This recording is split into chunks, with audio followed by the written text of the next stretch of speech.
పట్టుదలతో మనం ప్రార్థన చేసినప్పుడు విడువక విసుకక నిత్యం ప్రార్థన చేయాలని యేసుప్రభు లూకా సువార్త 18వ అధ్యాయంలో చెప్పినట్టు మొదటి వచనంలో ప్రార్థన చేసే వాళ్ళు ఉంటే జవాబు ఇవ్వడానికి యేసయ్య సిద్ధంగా ఉన్నాడు.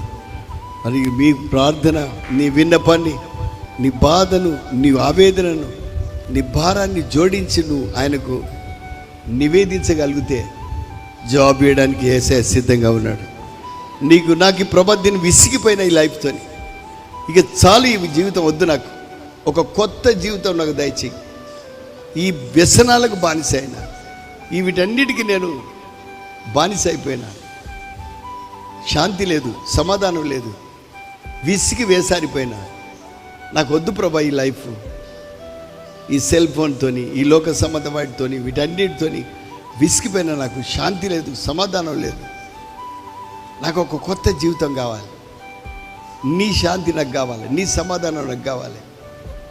నువ్వు నిజంగా ప్రభు దగ్గరికి వస్తే నీకు స్వస్థత ఇస్తాడు, మానసికంగా నీకు విడుదల ఇస్తాడు, నీకు ఆశీర్వాదం ఇస్తాడు, నీకు ఒక కొత్త జీవితాన్ని, నీ లైఫ్ని ఒక నూతన మలుపు తిప్పుతాడు.